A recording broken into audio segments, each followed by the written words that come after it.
Hi everyone, welcome back to another episode of AgogeTV. I'm your host Phil Leonard. I'm your host Josh Summersgill. On today's show we have Graham Martin. Graham is an avid endurance athlete. He's competed in multiple triathlons and an Ironman, I believe. Ironman in multiple countries. Sorry, wow. If any of this is wrong, please.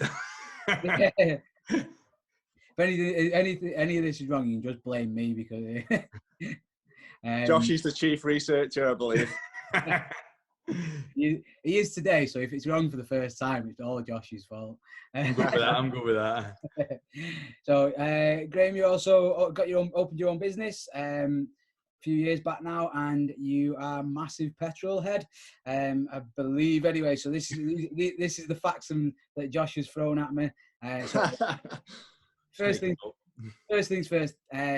Tell me a little bit more about your business. And how you got into opening your own business, because that's always a interesting one for me. Yeah, sure. I mean, it's probably started, believe it or not, with sport, really. That I didn't go down the sort of common avenue at the time of doing a degree. Like a lot of my friends just went off to university. So I ended up looking around and did an apprenticeship. So I did that with BMW. So I served my time there. I did like sort of 10 years on the spanners. And sort of culminated in getting into sort of front of house work and doing a bit of sort of junior management and stuff.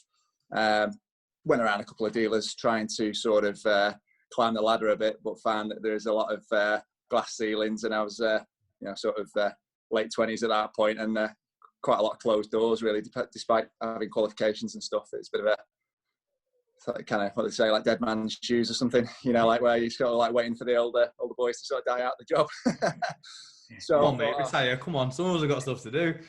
Yeah, precisely. I thought I said that. I want to get cracking with this, and I just rented myself a little unit and just started as a one-man band, and then went from there. Really nice, excellent, cool. And you've grown from there. So, just what's the name of your business now? What? Well, I called it after myself, which was probably good when I opened, because it instilled a lot of confidence in people. I sort of took ownership of it. So it's Graham Martin Automotive, nice. BMW and Mini Specialist. We do other makes if you want to bring your cars in. But so like when you left BM, what was the main driver for you to sort of open your own business? So obviously I know, like with myself and Phil, where we come from, our previous jobs, and then when we opened the gym, like there were certain drivers that made us sort of want something different and actually, go out and start it.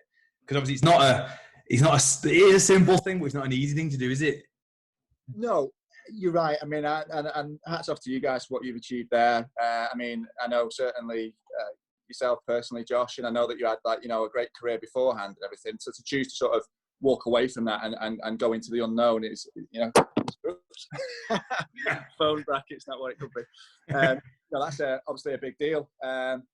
So yeah, I mean, I think you guys probably know, what triggered you, but like for me, it was like you get that kind of level of creativity that you can't explore in whatever job you're in, and you just feel that you've got a bit more to offer than you can really give to an employer. And ultimately, you want to work for yourself. You want to, if you're going to work hard for somebody and you've got to go that extra mile, you're not just going to do the 9 to 5. If you're prepared to sort of work 12-hour days, whatever it might take, you want it to be for your own gain, really, which was kind of my incentive. Yeah, absolutely. I know for me, it was a lot of like, I was working in an office. I've never been good at being told what to do in the first place. For better or worse, somebody tells me to do something and my immediate response is "fuck you," and then hang on, actually, let me have a think about that. Do you know what I mean? So, sorry, Mum, I didn't mean that. Yeah. Unmanageable then. Yeah, pretty much. I don't think I was ever designed to have a boss, really. So like, I know that was a big driver for me, just because it was like it was so hard to be, like you say, there was glass ceilings. I couldn't do what I thought was best and what was probably best, just because you would find yourself stuck in a rut with the way other people do things. And I imagine that I don't want to say that that's must because that's what BMW are like, but like I imagine big companies like that, you probably found something very similar. Yeah, I think definitely it's quite a stuffy environment at the sort of at board level or whatever, at management level in a car franchise. There's a lot of lot of old boys and a bit of a gravy train kind of atmosphere there, and it's quite hard to break into that. And I don't think a lot of people perhaps want to either, because I didn't really see the attraction personally. So just obviously like what we were touching on before, obviously, because we've had to, because of the whole COVID business, obviously everyone's had to shut down and sort of like, you know, whatever. And something we keep talking about that keeps cropping up is, obviously we opened 4 years ago, and it was a very much sort of like learn on the fly kind of process. Do you know what I mean? We didn't really have any business experience beforehand. It was a case of, yeah, let's see what happens. And we always talk about metaphorically being able to burn the place down and start again. So like with obviously what we've learned and stuff, if you had the opportunity to do that, do you think you'd do things differently, or like have you learned a lot along the way? Or it's a difficult one, isn't it? I mean, sometimes I wonder, you know, why I've done it, full stop. I mean, it's, you know, it's not the easiest avenue I could have taken, for sure.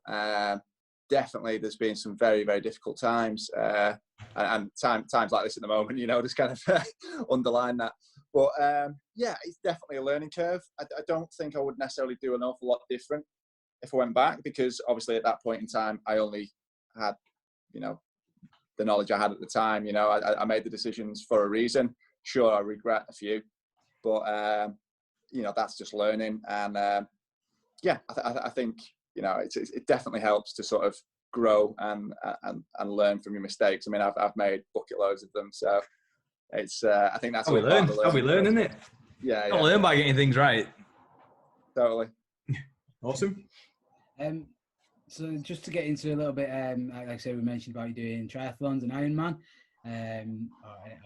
Ironman. I don't really know how that works.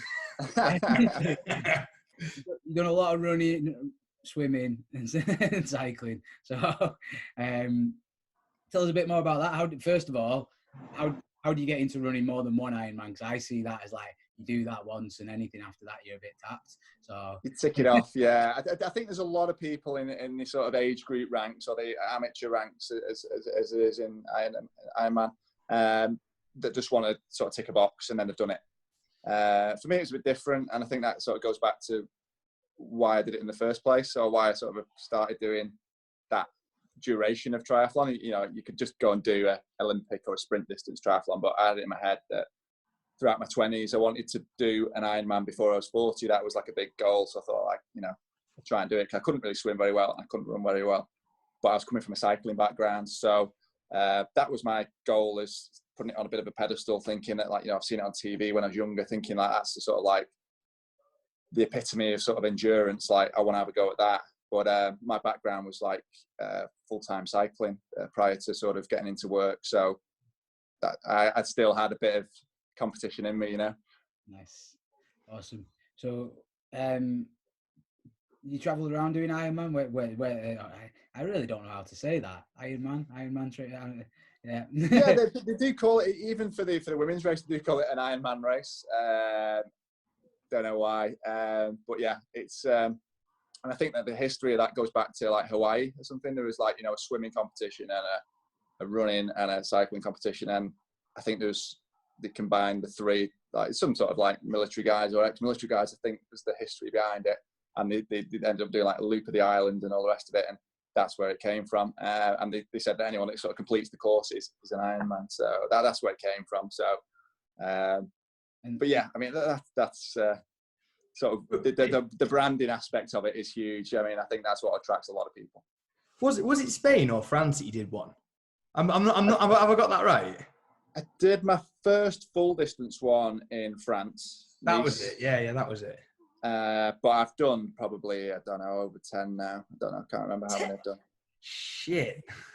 So yeah, well, I was counting to a certain point, but it's just sort of like, I think with you know, with the halves, it might be like, say, 15 with the halves and the full distance ones. I can't remember.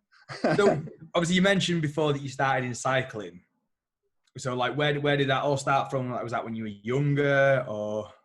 Yeah, I mean, geez, I was going back to sort of like, I was as a Warrington lad, you know, I was an egg chaser when I was young. So I used to be on the rugby team. Not that I was that good. I was just. There you go, Philly. Someone else who plays rugby. Yeah, someone else who wasn't very good at rugby. That's it. Oh, high five to you, mate. Yeah, I just got by on basically being tall on the rugby pitch, and it helped me a little bit to sort of get by. But I got into cycling sort of, like really young, like 12, I think. I did it all through my teen years and got picked up by GB when I was probably in year 10 of high school, I think. So yeah, I was competing internationally in high school with Team GB. So yeah, that was good fun at the time, and it got me out of doing my mock exams, so that was a bonus. Well, always the best bit. How didn't I pick that up on my bloody research? Team GB, missed that one, didn't I? Nice. Slipped in the net. I'm just curious as well, like, I'm currently reading a book about endurance sports because I'm dead boring. But it's basically all about the psychology behind running like super long races. And something that's quite interesting in it is the concept that, again, like you probably heard it before, your mind will give up before the body and all the rest of it. What is there anything like that you use to sort of dig deep when you're running these long races? Is there a mantra or anything that you sort of go with, or do you just one foot in front of the other? Yeah, I think pig-headedness is a big thing for me. Like, I'm pretty like determined as a person, which is kind of like why I've done the things I've done in the way I've done them. So yeah, I think that's the sort of like, you know, just a don't give up attitude. You know, you have to have that, and I think it all boils down to sort of like setting a goal in the first place, and then deciding how much you want it. Because for me, like if I think of a goal, like I'll think, is it worth doing? Like, how much do I want to do this thing or achieve this, whatever it might be it work or sport or whatever. And then I'm like a bit like a dog with a stick. Like, I just can't stop, and that's my biggest flaw as well. So that's why I've sort of burnt out at certain times, and ultimately why I didn't make it as a pro athlete when I was younger. Where I went full time as a junior, and I just couldn't keep that intensity up because I was performing probably at the higher end of those, you know, sort of guys I was with at that time. But some of them went on to continue competing and turn pro, and I just couldn't keep that level of intensity up. I just went a bit cookie.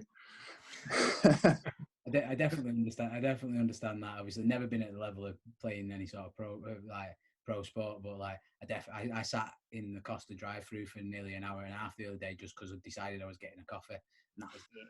I was like, no, nothing. I was like, yeah, focus, mate. This is what I'm doing. I'm getting a coffee. It got to the point where I was like, I don't even want to be here anymore. But I was so. I love how Phil's comparing running 10 Ironman to be in the car in the queue at Costa Coffee. It doesn't matter. You know, if you've got a goal, you've got a goal. You wasn't sat there. I'm not asked. You got me a coffee off. It's fine. So something I want to touch on, Graham. I like it. Now, obviously, going from sort of like training and like doing stuff beforehand, and then jumping into an Ironman. So, like, how long does an Ironman roughly take to complete the actual event?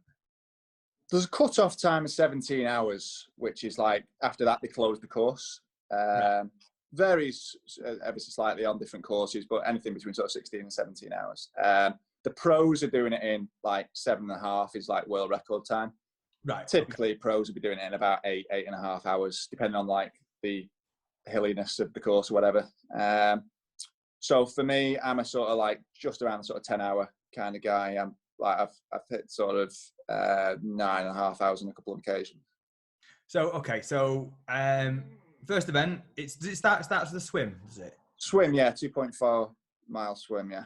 Okay, cool. So for someone like us who spends time doing sessions or workouts, let's say, that last, I don't know, 15, 20 minutes, some of them half an hour. If we do a 45-minute workout, it's long. Something's probably gone wrong, and it happens probably once every 3 months. And I think mentally as well, like, that's okay. But when you're doing like a 10-hour event, like, what's going through your mind when, like, even like I bet the swim takes bloody long enough as it is. Do you know what I mean? Like, what process and stuff? Are you just moving? And obviously you're determined and, like, you know, resilient with it. But, like, do you know what I mean? What's sort of going through your head at that point? A big sort of term that's bandied around in endurance sport is like sort of like cut the garbage yardage. So like basically people go out there just thinking, right, it's a 10-hour event or whatever it might be, or even if you break it down into something a bit more like that, more people will be familiar with, like doing a marathon or something. I think most people know someone who's trained for a marathon, and you don't ever really do the marathon distance in training. Yeah. You might build yourself up to sort of like doing like regular 15-mile runs or something like that, and then like the odd sort of 20-mile one. And it'll only be on competition day where you'll go that extra distance. Now, obviously, if you're hitting those sorts of distances or durations every session, there's going to be nothing left of you. You're going to have like big gaps between, to just to recover. So ultimately, the sort of like the net gain over a week or a month's worth of training won't be as great if you're doing like monster sessions as doing lots of moderate sessions. So it's all about really like spacing that out and sort of like holding yourself back a little bit, so you're not like going completely over the top in training, really. Right. Okay. Cool. So just out of curiosity, so what? And I think people find this interesting as well, because we get people tell us all the time they don't have time to train, and we train for an hour at a time. Do you know what I mean? Like, so I think it'd be interesting what a typical week would look like for you if you're prepping for an Ironman. I mean, your standard training week for a decent age group, which like I was kind of at the sort of front end of the age group field, if you like. I never got on a podium, but I was sort of like within a sniff of it. So to achieve that kind of thing, on top of a healthy lifestyle and all the rest of it, there's a whole bigger picture of like sort of body maintenance you've got to carry out, like like stretching and rolling and eating and stuff. But just the core training hours was about sort of anything between sort of like 10 and 15 hours a week. So on average, like sort of 12 or 13. A big week would have been maybe like 18 hours. And so is that like that's a fairly monstrous week by my standards? It's a big sort of like percentage of that, almost like the physical conditioning side of it. So not necessarily like your aerobic work. Is it like, so obviously like running, your joints need to be able to withstand it, don't they? Do you know what I mean? Is it like more that kind of stuff and just building up the mileage and stuff like that? Yeah, and certainly running is a big one where you've got to spread the sessions out, because the impact nature of running can really take it out of you.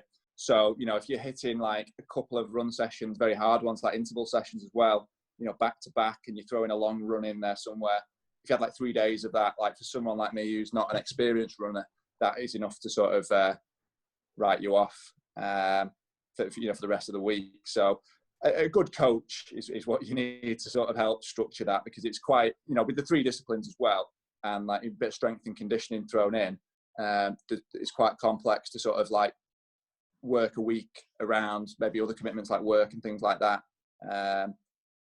So yeah, it's quite essential that you sort of break that up into sort of like spaced sessions, if you like. Awesome. So something that we always have a laugh about is me and Phil are shite at swimming. Like, fucking terrible. We've tried learning on multiple occasions. We're like, yeah, I mean, to be fair, we was due to do a competition in April, and we were like, yeah, we're going to go swimming. And one of the coaches at the gym is like, can coach swimming. So she was coaching us, and obviously the COVID all got cancelled, and we're just destined to never learn how to swim, basically. Yeah. World nearly ended last time we tried. So that's it. So the thought of how far is the swim? 2.4 miles, so 3,800 meters. Okay, so it's a bit of a fucking trek then, basically. It's a long way. Yeah, so, I don't even want that. It's outrageous. So obviously you said previously that you're not coming from a swimming background, you weren't a particularly strong swimmer. So was that a case of, in terms of training, the same thing, just sort of building up miles in the pool and getting used to the fact that, okay, I can swim this distance? Because like worst case scenario on a run or even a bike, you stop, don't you? But obviously you can't stop when you're swimming because you drown. Exactly, mate. I think that's probably why they have that discipline first, for a safety sort of factor, really. But it's probably something that really carries over well into your side of things, with like the strength and conditioning, the CrossFit type workouts, that it's not all about outright strength. And I got into it thinking it was. So yeah, I mean, I was trying to get in the pool and just sort of churn the water up and just sort of like really sort of just use brute force to get to the other end of the pool. So it was only after a year or so I got a coach and, you know, started sort of analysing my technique a bit, and then found like, you know, quite a serious lack of mobility in my shoulders. So the flexibility in the shoulder joint for me just isn't there, which is great for on the bike. I can get like into a really sort of aero sort of tuck position like this. But in the pool, the sort of years of gym work in my early 20s have just like created a bit of a stiff sort of lat area and stuff like that. And I just haven't got that mobility. So I just had to stop thrashing around in the water and just sort of work on technique and then let the speed come. But to be quite honest, I didn't focus on the distance. I know you're talking a lot about the duration. But yeah, like I say, like never really hitting those competition distances in training. I was just more focusing on the, you know, perhaps like 30, 40-minute swim sessions, regardless of what distance I covered. So I was just mainly focusing on technique, which again, like with your guys in the gym there that you've got, you know, it's not necessarily about the number on the end of the dumbbell. It's about how you're executing the lift. Yeah. And ultimately, like, you know, that helps create, you know, better muscle balance and muscle shape and everything else, rather than just hauling the biggest number you can above your head. You know, sometimes it's about technique, isn't it? Sure, it's good to hear that, like I say, other disciplines, it's the same thing as we bang on about all the time. And like when people first start at the gym and they learn to do the Olympic lifts, and you like, it takes people years to learn this, but like take your time. Do you know what I mean? And then obviously, because people they want to put as much weight on as they can as quickly as they can, which again, it's kind of sounds like. It's nice to hear that it's the same with swimming, and like you say, you can just sort of like work on your technique, get better and better at that, and then you'll become good at anything if you attack it that way. That's right. I think, you know, for me, I've always had a bit of a downer on my swimming. That, like I say, I got into the pool at, like when I probably started doing the triathlon, I was about 85 kilos. So yeah, I mean, like going back to years ago, like when I was a junior, like sort of 17-ish, I was a cyclist at 65 kilos. And like, you know, if you think of like Froome and Wiggins, that kind of build, you know, like you could snap my arms if you tried hard enough. But then like early 20s, I got into the gym side of things. You know, that's my only drive at that point was, like you're saying, your clients, some of them there are just trying to get big. So I was very short-sighted, just lifting heavy weights, but just wanted to go out drinking and fill a t-shirt out and, you know, do bench and arms. So I got up to probably about 85, 90 kilos in body weight then. I was probably ticking around about sort of 85 when I started triathlon, and finding that muscle mass just wasn't helping me in the pool. It's slowing me down on the run and all sorts. So I just really looked at my diet and cut all weights out to begin with. I have added some back on, but I cut all the weight sessions to begin with and got down to around about 73, 74 kilos. So then I started getting the technique right, and it wasn't clicking for me in competition. I found that all these, like, you know, ex-pro swimmers and stuff were doing like age group triathlons and just killing me. You know, in the water they were like, you know, coming out 10 minutes ahead and stuff, and I'm just like demoralized. But I think it needed a bit of perspective, and sometimes you need to sort of like look at yourself against like the wider population. That some of these guys were like freaks at swimming, and I was trying to measure myself against them. But then like, I went to the pool, and the Warrington Wolves team was in the water just doing some drills and stuff like that. And them guys had that kind of mentality where they were just, you know, clearly like, you know, just using brute force to get through the water. And at that point, I developed a bit of technique, and I was just able to sort of glide along, and it's like, you know, zooming through the water with like, you know, smooth hands and all the rest of it, no splashing. And you know, I was able to sort of like either keep pace or sort of like accelerate past some of those guys, and you know, looking at them like Man Mountain type characters, like, you know, 120 kilo guys or whatever they were. Yeah, that was a nice feeling, that, you know, in a wider picture, that, you know, actually the consistency in training has paid off, getting that technique right. It's just a shame that all the guys doing triathlon are really good swimmers. Yeah, I'm still average in that field. I reckon it's probably safe to assume that you'll be better than most of those guys on a bike, though. Like, you know what I mean? Or at least a little bit better. You can be. Yeah, I mean, there's some sort of technique stuff there that you just can't train for. You know, it's just sort of wired in from an early age, you know, like pulling skids on your BMX when you're like 5 years old or something. And that kind of is well ingrained with me. So I probably didn't touch a bike more than a handful of times in my 20s, really. But when I jumped back on it in my 30s, that was just hardwired, and it came back within, you know, a few months worth of training. Like all those sorts of muscle groups switched back on, and the technique was there. But that's what, you know, like say, me going into swimming, I've not got any of that sort of previous background to tap into. Like my body's got no muscle memory for swimming. So I think, you know, that is a massive thing, that you can't get away from just repeatedly doing something again and again. And it's in there, isn't it? Yeah. Did you find with swimming that once, like, did you find that you got into it? So it sounds a little bit daft. So obviously you get in the pool and you start, and like your first few lengths, like absolute chaos. And then eventually, did you find that you just sort of settled into a bit of the rhythm? Almost like, you know, obviously with a long run, the first bit's always a bit grim, but then you kind of settle in. Is it a similar thing with swimming? Yeah, I think with any kind of endurance sport, it's not like, you're not going to have that kind of explosive nature that you're going to have in a gym. So you've got to set like a bit of a metronome inside your own head, that sort of like, you just got a constant sort of like, almost like hearing the beat of your heart almost, that, you know, like, or concentrating your breathing rate, and just sort of like tap into that, which is not so easy with the cycling, because there's a lot of other stuff going on, like, you know, your balance and the wind in your face and stuff. But like with running, obviously you've got your footsteps and that. But in the pool, you know, you're so insulated from sound and stuff with the water in your ears and that. You know, I found that like it's quite a peaceful experience after a while, that you can kind of like just go and shoot yourself off. And, you know, I didn't use any music or anything like that in the pool, and it's just quite a solitary experience. But you can sort of just, yeah, like get at one with yourself, and you know, just sort of like find your own pace and go from there, really. So the reason I ask is like only because whenever we've tried to learn how to swim, like, you know, you shouldn't get gremlins wet. Like as soon as I go into the water, I just go wah, and like I'm just thrashing around, giving it 100% from the get-go. I get 12 meters in, and then I'm just I can't slow down. Do you know what I mean?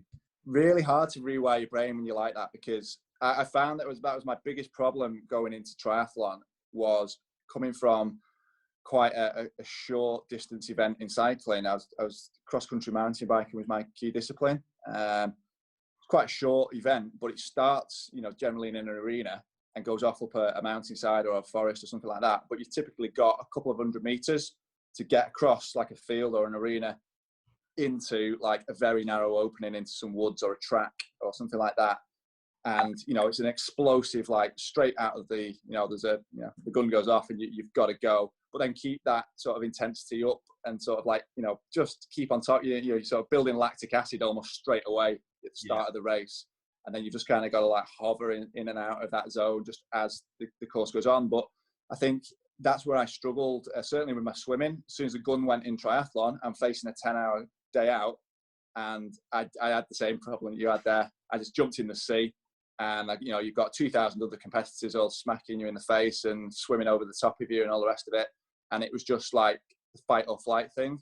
It took me probably 2 or 3 years to just turn that off and just relax. You know, you've got all day to do this.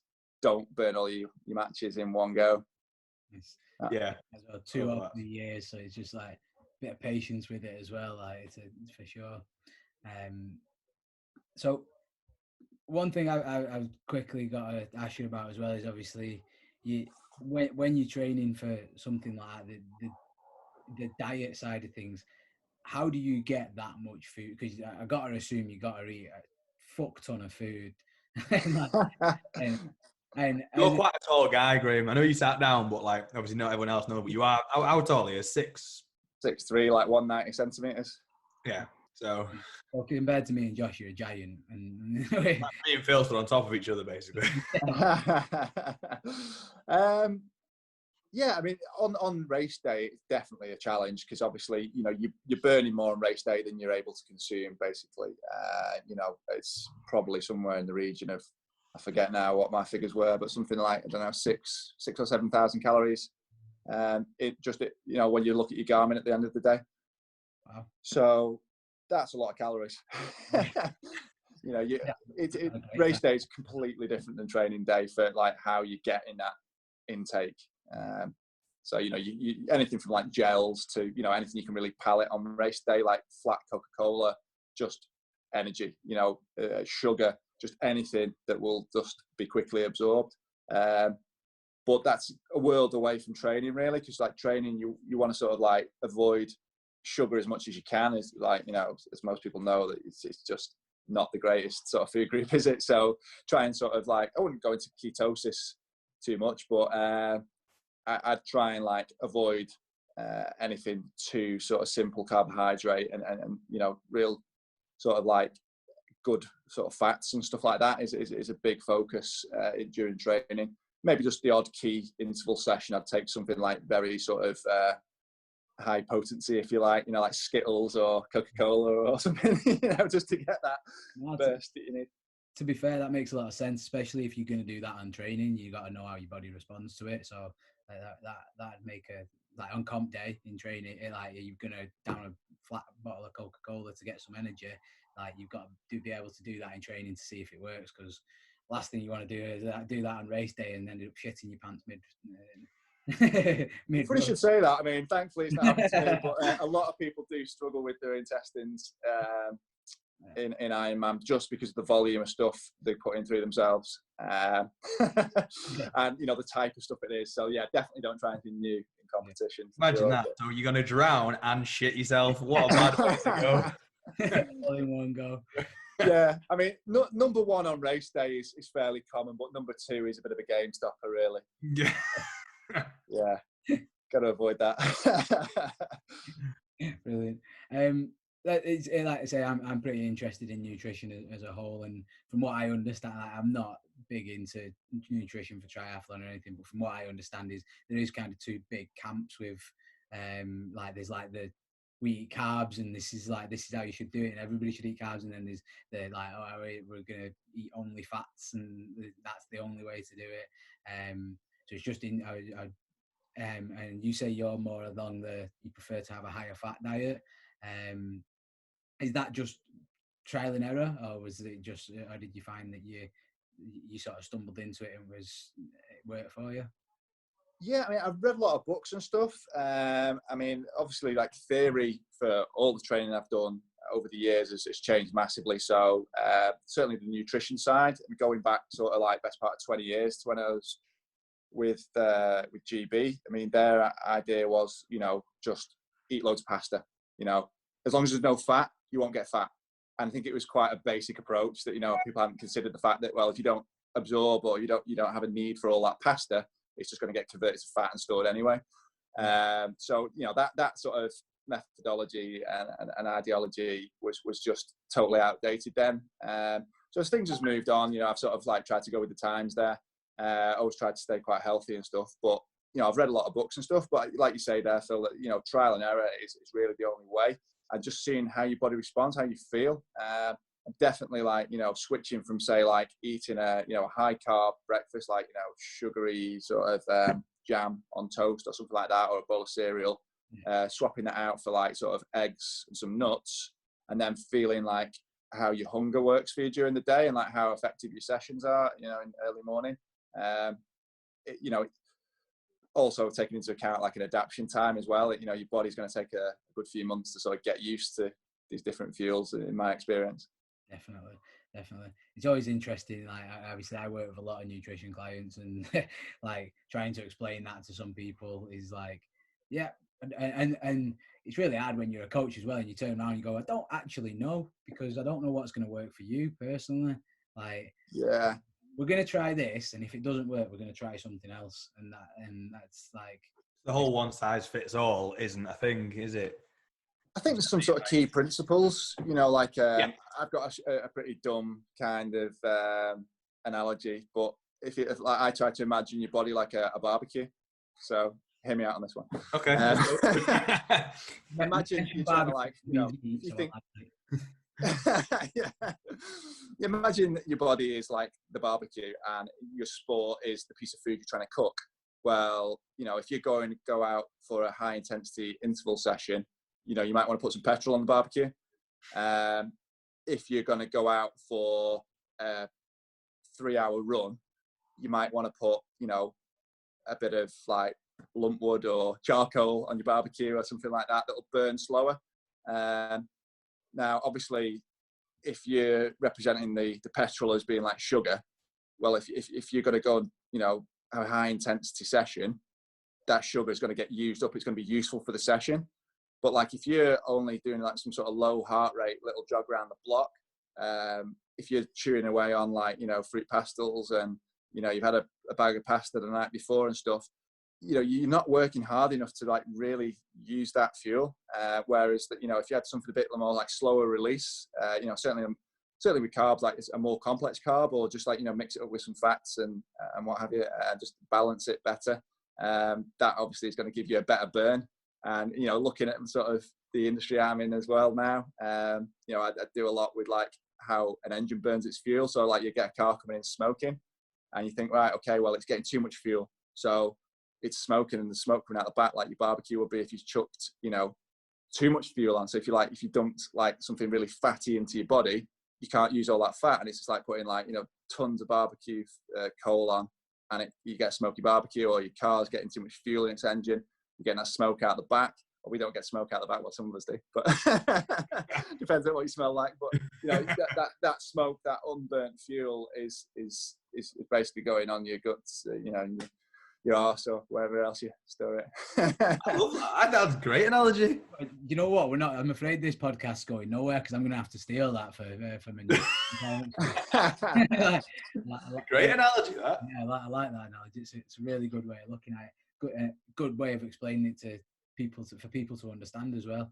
And from a coaching perspective, putting things into ways people can understand it is like the be all and end all. If you can't communicate with people, you're no good, really. So that was awesome. I like it. Right, we've got some fun finish questions to wrap it up with. It's gonna make you squirm now. Yeah.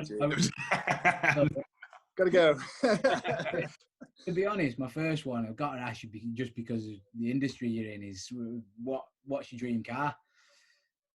Oof. Difficult, really difficult, because there's no one size suits all, is there? Everyone would say like, you know, a Ferrari or Bugatti or something, but then you can't fit your kids or your bike. All right, you can have two. Tricky, isn't it? It's got to be a V8 for me. Love the noise. 2 doors is a big one. I know I'm a BM man at heart, but the AMG noise, you can't beat the AMG noise. I do like the AMG GT, or maybe like if I had deeper pockets, it would be like, you know, the SLS, is it, or SLR? Yeah, I can't remember. Like the pace car in F1, that kind of thing. I like the long, sleek kind of nature of it. Beautiful. Excellent. How about you? Me personally, I'm boring. I want to go old school Top Gear and just have an Aston Martin DB9 just so I can. Oh, very James Bond. Yeah, cool. Yeah, not for function. I just want to look cool as fuck. Doesn't matter how fast it goes. just want to look cool. Yeah, got curb appeal. That's what it's all about. Like, if I don't know, to be at the minute, if it's possible, probably a Tesla Roadster when they eventually get it out there. Oh wow, good choice. Speaking of Tesla, you don't watch enough podcasts, Josh, but has anybody heard the Joe Rogan podcast with Elon Musk? I'm not, no. Right. Yeah, I've seen bits of that, yeah. I know he's calling his baby like fucking 3 squared or something, isn't he? Something. I've not seen all of it. I've only seen like chunks of it, right? But basically, Tesla are investigating how to put something in your brain, like a microchip in your brain, to increase your brain capacity and power. Like that's the next thing they're working on. That's next level, isn't it? Imagine being Elon Musk, right? He can do whatever. He's like Tony Stark, isn't he? You know, he's got all this money to burn, so why not? Mind control, yeah, let's go for it. But if you, like you said at the start, you know, the mind over matter aspect with sport. Yeah. You know, your mind will stop you damaging your body like way before your body gets damaged. So you think if you can turn that off, which is like basically what drug abuse is for in sports, isn't it? Really? Governor, gone. You know, and if you can just like turn that dial off in your head, then you know you can reprogram your head.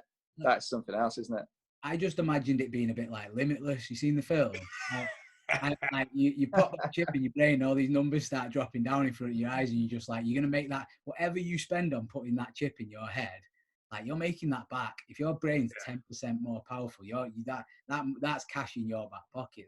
And then you've got the whole and then you've got the whole Olympics. Like imagine like what people would be able to make the bodies do. It'd like a hop, skip, and where the fuck did he go? Do you know what I mean? It'd be like just something else next level. So dead by the time you start in style. Yeah. But no, so a bit off tangent, but I thought it was pretty sick things that I was like, wow, imagine. And apparently the other thing he's saying as well is that like they're just gonna get rid of people talking to each other because we'll all have the chips in our head. I think you've got to draw the line somewhere, haven't you? Yeah, no, nobody needs to see what's going on in my head. Is it not PG, mate? No, it's not even 18. I think. Oh, geez. Just, yeah, I'd be locked up, just rocking back and to with my chip in my head, going. Okay, sorry. So completely off subject. Next question, sorry, is if you got the opportunity to sit down with one person, and like, a bit under the bus with this one, but you can sit and learn everything you can in a 24-hour period from this one person, who would it be? Ooh, good one. That is really tricky. I mean, I've always read that in like magazine interviews and thought I'd have no idea what I would answer that because I've never been asked. But yeah, put on the spot, I'd say, well, okay, there's people who I like really admire and look up to, but they might just be elites in their field, but a bit one-dimensional. So for me, I'd want to make better use of that time. So it'd have to be someone like Arnie. Like, you think like what Schwarzenegger's done, like from bodybuilding to acting to politics, like, geez, the things that guy could tell you. And like how he's done well in every single thing he's done. I think that would be a good chat. Yeah, just sit down with Arnie and be like, how do you get successful? Because you are successful no matter what the fuck you do. Like, you know what I mean? Like, yeah, there's got to be drill into that mindset. Yeah, there's got to be some like key principles there, haven't there, that he's stuck to all along. You know what I mean? Oh, totally. Yeah. Cool. I like it. Last question. What's your favourite swear word? Oh,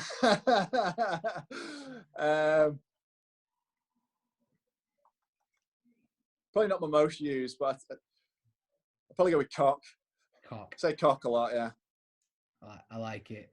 You can mix it up as well, can't you? It's also you could be friendly with it as well. You're all right, cock. Well, exactly. Yeah, it's universal. Yeah. Versatile swear word. I like it. Yeah. The CrossFit swear word, isn't it? You can do a bit of everything. I mean, I certainly mix it up with the other ones as well. Probably not best to go here on this show. It's all right. We always joke that we gave up on 5 minutes into podcast 1 with not swearing. So it's all good. I'll just hit the explicit button on YouTube and we're safe. Right. Graham, that was awesome, buddy. Thank you very much for taking the time to come on and have a chat with us today. For anybody that's listening, please like, subscribe and share. We always appreciate it. We also really appreciate it if you take a screenshot and tag us on Instagram, Facebook, all the rest of it. It's really helpful for us getting the podcast out there to more and more people. And again, if you've enjoyed this podcast, please check out some of our previous podcasts. There's lots of options out there now. As we say, this is episode number 33. Again, thanks guys for joining us, and peace.